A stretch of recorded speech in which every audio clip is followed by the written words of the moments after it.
পটল পোড়াটা তোমরা ভাত রুটি সব কিছুর সাথে কিন্তু খেতে পারো, বেশি ভালো লাগবে রুটির সাথে। রুটি পরোটা সব কিছুর সাথে খেতে পারো। এই পটলটা আজকে পুড়িয়ে আমি কীভাবে আজকে মাখা করবো আর কীভাবে পটলের রেসিপিটা করব, সেটাই তোমরা প্রথম থেকে শেষ পর্যন্ত পুরো ভিডিওটাকে দেখতে থাকো।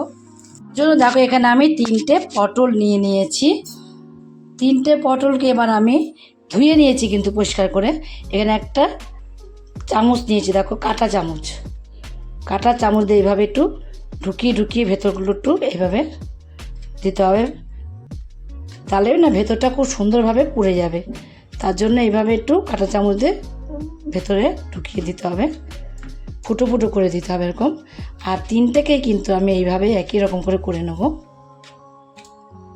আর এখন কিন্তু আমি কোনো রকম খোলাও ছাড়াবো না, পাশে বুটাগুলোও কাটবো না। এবার আমি দেখো সব কটাকে করে নিয়েছি। একটা স্পো নিয়ে নিয়েছি, স্পোর মধ্যে এভাবে আমি ঢুকিয়ে নেব। 3টে নিলাম। তোমাদের যদি বেশি লাগে তোমরা কিন্তু বেশি করে পটল নিয়ে নিতে পারো, সবার পরিবারে তো সমান থাকে না, কম বেশি তোমাদের লাগতেই পারে। 3টে পটল আমি এইভাবে নিয়ে নিয়েছি। আর এই পটলের গায়ে হালকা করে একটু তেল নিয়ে নিয়েছি, সর্ষে তেল নিয়ে পটলের গায়ে এভাবে একটু মাখিয়ে দেবো। 3টে পটলের গায়ে কিন্তু দেখো সর্ষে তেলটাকে আমি মাখিয়ে নিয়েছি। এদিকে দেখো আমি গ্যাসটা ধরিয়ে দিয়েছি, আগের থেকে গ্যাসটা ধরিয়ে দিয়ে এখানে একটা নেট বসিয়ে দিয়েছি। নেট বসিয়ে দিয়ে তারপর আমি পটলগুলোকে এভাবে একটু এটা স্পুনের মধ্যে ঢুকিয়ে দিয়েছি বলে কিন্তু পোড়াতে সুবিধা হবে। এপাশে ঘুরিয়ে দিলাম, আবার যদি মনে করি এই পাশে ঘুরিয়ে দেবো, দুই পাশে উল্টিয়ে পাল্টে কিন্তু পটলগুলোকে ভালোভাবে পুড়িয়ে নেব।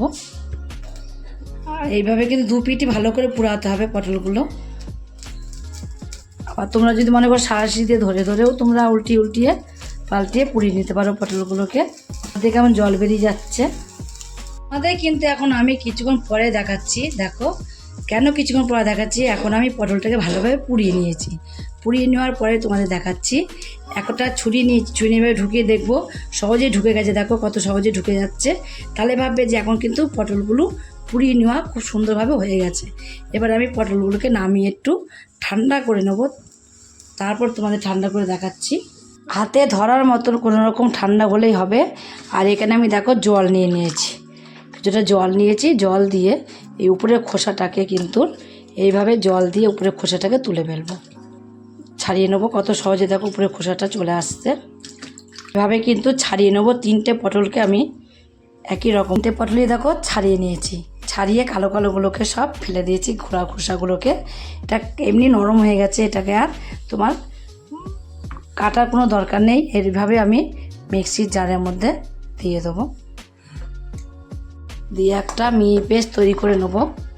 পটলের মিহি পেস্টটাকে তৈরি করে নিলাম। দেখো মিহি পেস্টটা তৈরি করে একদম পুরো মিহি হয়ে গেল। তোমরা কিন্তু শিলেও একটু বেটে নিতে পারো, কিন্তু তোমরা হাত দিয়ে যদি মাখো এইভাবে মিহি কিন্তু তোমরা পাবে না। তার জন্য আমি হাত দিয়ে আর না মেখে আমি একটু মিক্সির জারে একটু ঘুরিয়ে নিলাম, হালকা করে, জাস্ট হালকা করে ঘুরিয়ে নিলেই হয়ে যাবে। এবার এটাকে আমি কী করবো দেখো, এর মধ্যে দিয়ে দেবো কিছুটা পেঁয়াজ কুচি। তবে পটলকে তোমরা এখনও কেউ কোনো দিন খাওনি। পেঁয়াজ কুচি দিয়ে দিয়েছি। আমি কাঁচা লঙ্কাটাই দেবো, আর তোমরা যদি মনে করো যে শুকনো লঙ্কা দেবো তাহলে সেটাও তোমরা দিতে পারো। শুকনো লঙ্কাটা পুড়িয়ে দিতে পারো, ভালো লাগবে। আর একটু কাঁচা সর্ষের তেল দেবো এর মধ্যে। আর দেবো আমি অল্প করে পরিমাণ মতো লবণ, অল্প একটুখানি দেবো চিনি। চিনি দিয়ে লবণ দিয়ে দেখো এখানে লঙ্কাটাকে আমি হাত দিয়ে মেখে নেবো। কুচি কুচি করে দিলে কি হয়, ঝালটা ভালো লাগে না। আর এইভাবে যদি মেখে নেওয়া যায় না, খুব সুন্দরভাবে ঝাল লাগে, আর প্রচণ্ড ঝাল লাগবে। আর তোমরা যে যেরকম ঝাল খাবে তোমরা সেরকম কিন্তু লঙ্কাটা এর মধ্যে দিয়ে দেবে। বেশি খেলে বেশি দেবে, কম খেলে কম দেবে। সবাই তো বেশি ঝাল খেতে পারে না বাড়িতে। ধরো দেখো কত সুন্দর একটা আমার ভর্তা হয়ে গেল। এত সুন্দর পটলের ভর্তাটা দেখো।